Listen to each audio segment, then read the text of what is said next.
Alright, it's almost the end of the month. It is time to do the hero tier list, everybody. Let's go!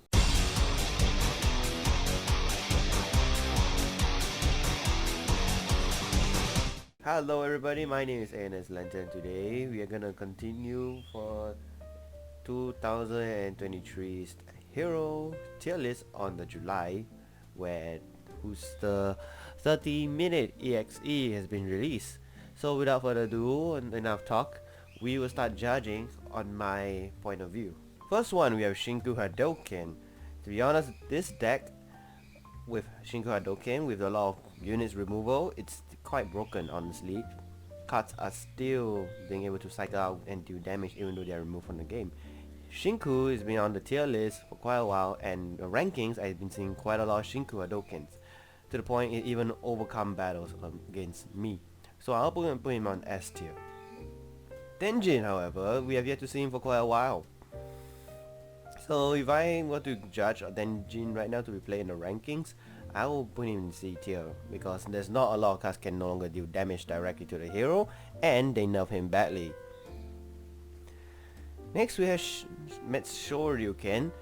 For Shoryuken, giving unit combo, it's still B tier. Not a lot of people using it, but it's a bit more on the uncommon side.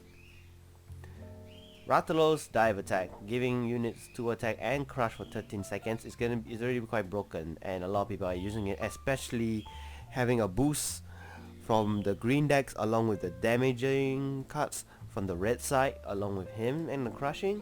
He's S tier already. Due to the fact that there's a lot of cards been added to the booster, which makes him even more relevant. Dive attack D because I mean Wrath Awoken is D because no more. I don't see any more Wrath Awoken. It was used to be such a meta in the old games. For Blazing Wall, it's around the C tier because we don't see it commonly in the rankings either. It's just only giving your units anti-fly, shield, and HP. Just that it. For Kikosho, I'll put it in A tier because a lot of people are using the level up cards to protect them over and over, which makes them almost 100% foolproof unless they're being destroyed by cards. Next we have I'm not gonna even bother pronouncing this, so I'm gonna put this one on the C tier.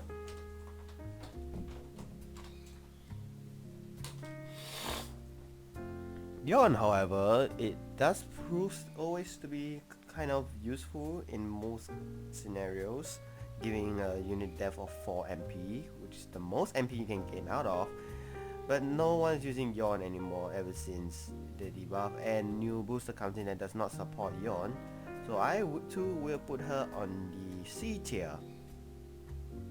Hard Tank.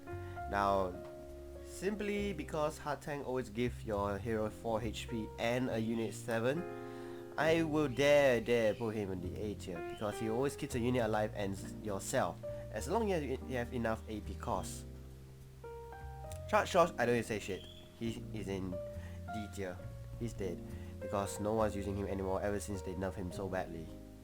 Gaia Armor. In the past, it used to give all units Veil, but now he only gives you a temporary Veil and HP.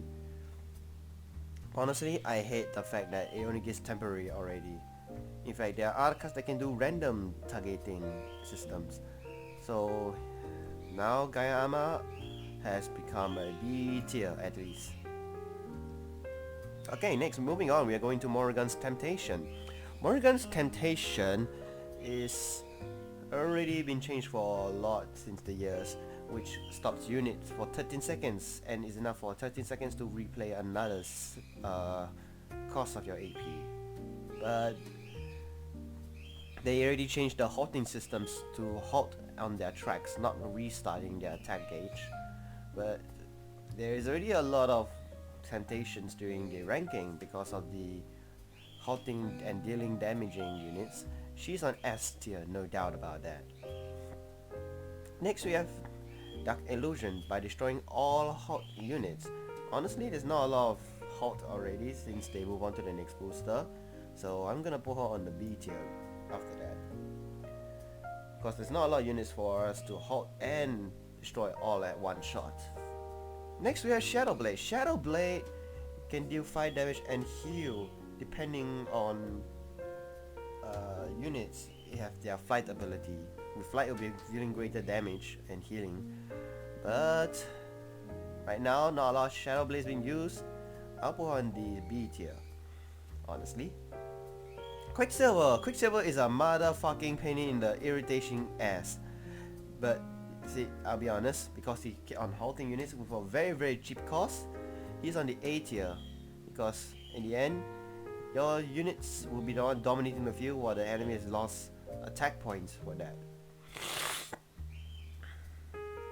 Next, we have Ebony and Ivory. Ebony and Ivory is gonna have a new boost or debuff very soon. Just only stackable for one time and return a card back to the EX pocket. He for now will be on C tier, but I will be looking forward to see how it's gonna play out in the next month. Devil Trigger, no need to say shit. He's not been seen unused for quite a while ever since that day, so I'm gonna put him on D tier. Spike Dive Bomb, no shit. He's on S tier. He will dominate the field quite a lot, as long as he managed to do the damage of 6 or more due to the recent booster on 30-minute EXE. Spike Launch, we do not see him anymore because there's not a lot of cards that can do the sacrificing for the effect to use at the maximum output. And Change Form is D tier because he can, again because I can. Next we have Dark Destruction. Dark Destruction destroys a 5 MP less unit by targeting. Since there's not a lot of 5 cost less card, in fact there's a lot of choices, Dark Destruction received quite the debuff since the years, becoming 18 to 20. Now they're gonna change him back to 20 to 18. Gang Ho, make up your fucking mind! He's already that broken and we good, and you want to put him back? Make up your mind! He's on C tier.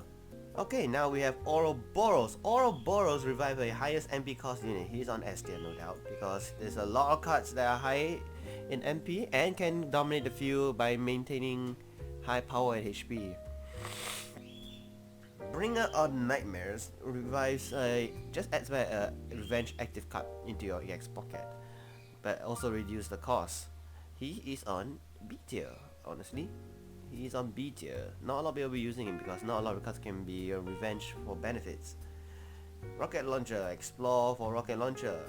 He's on D tier, is dead. Genesis, I also know they say is dead. For Jill Valentine, fucking hell, your antibody activation will still always be on A tier no matter what. They never buff or debuff this woman's antibody activation. This one's on cocaine already, okay? See how many injections he's been giving? Alright. Spillover is gonna be on the dead tier because we have not seen it ever since. We don't have a lot of level up cards, so True Power I would still consider it on the D tier. Hey Nico is on the C tier because you're playing RNG luck against an enemy with 3 cards. You have a 33% chance on getting the cards you wanted. Raging Demon, it's been so long because you're dead, because not a lot of Transcend cards have been out nowadays. Seikia Kuretsuha, a lot of people have been using this. I do not see how his potential can be better by destroying all units with 4 or less HP and then gain 1 unit 1/1 for each destroyed. Just hear me out. The reason why I put him in C tier is because he's hard to use and he's not being able to use well. I mean, if we were to put him along with Savi, the ones that can gain HP for every death unit, he may survive and he can help your Kuretsuha deck made quite a while. Quite a lot actually. Shura Senku is on D tier because I can. Now Maverick Memories, fighting against inner demons. I apologize for the mispronunciation of the card or AP skill. He's on the, you know what? Let's put him on B tier. He can prove quite useful from situations like gaining attack and health along with destroying 6 cost less units. For Rakoha, dead.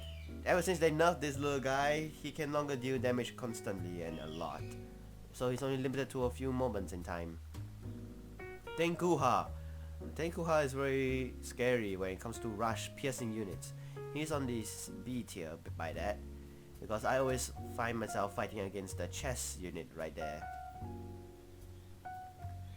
Now we have felines, Shield Spire, S tier, because this always gives you protection. Not a lot of units can always deal 4 damage and above, because they'll be broken. And then we have Coral Orchestra. No, we are not going using the Horn of Ragnarok, where all your humans can gain health and reduce MP cost. Especially Zangief. He's on the B tier, honestly. I'll just put him on B tier, guys. Plunderblade. Honestly, because of the recent booster, Plunderblade can prove its efficiency. However, not a lot of people will be using it, and you are playing gambles on the cards you will be having in your EX pocket from your enemy deck. The only thing is that sometimes your enemy deck will focus on using purely their own color type. So if you want to use him quite often, he's on either B or C tier. But for me, I'll put him on C tier, just so you guys know. Alright, Great Divine Intervention. This AP hero skill is gonna get some more juice, but he's on the C tier because not a lot of people is gonna be using his ability nowadays. Healing cards and removing cards. I mean, hell, removing cards are now coming back from your own ability. What the hell? Next we have Thundering Age, giving a hero agility and 1 attack. I'll put it on D tier, no doubt about that. For this, what was it called again? Celestial's Own Voice Miracle. He is on the B tier because he can give all raid attacks +1 constantly, and it's accumulative. Because of that, there's gonna be a lot of juice added out to the units in the 30-minute EXE booster, which allow the red units to do 3 damage or more to meet up their level up requirements in quests. Next, we have Raging Hellfist. I know that's not the name for this one, but it's why I want to call it because I have the Sengoku armor. For this, I will put her on the B tier because there's gonna be a lot of cards added in the EX, a lot of cards will be in the graveyard due to the clown in the deck. As long as you may be able to meet up the requirements, and it can be played as last minute. It doesn't have to be early game. It can be played as last minute for this Oichi deck. For Will Perish Despair, she's no longer available because they nerf away her 1+1 for all 4 MP cost units to revive on the field. She's dead already ever since. For I don't know what to think about it. Dark Invitation, you're an S tier because there's still those units to be able to gain benefits from death and before their original death. Alright, we have now gone to the last hero, Ada Wong. Ada Wong, Blackout, has become S tier by the way, because they have a lot of quest purple units to have the ability to remove cards on the field. Because of Ada Wong, they can minus attack and remove a lot of cards easily for her quest cards to level up. Next we have Mirage Decoy. Mirage Decoy I'll put on C tier because she's been forgotten because not a lot of cards nowadays have the lock ability. And finally we have I forgot what's this called again, but it doesn't matter. I know what it does. Okay, return a card back to your EX pocket and give it -2 MP, but it cannot go below 1. Just a swap out with another one in your EX pocket. If you have 2, then you're gonna be shopping out to the graveyard. This AP skill, I will put her on the B tier, honestly. So guys, tell me, what do you think of my tier making deck for the AP heroes tier list right now? Because this is what my general summary for this month's booster will be.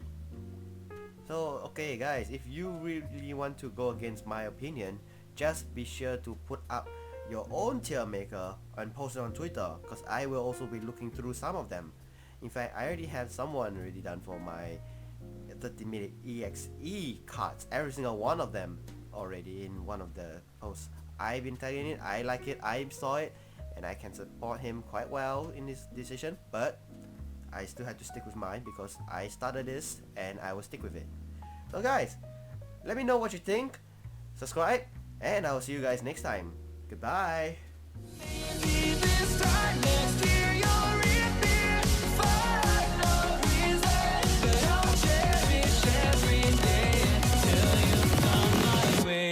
seems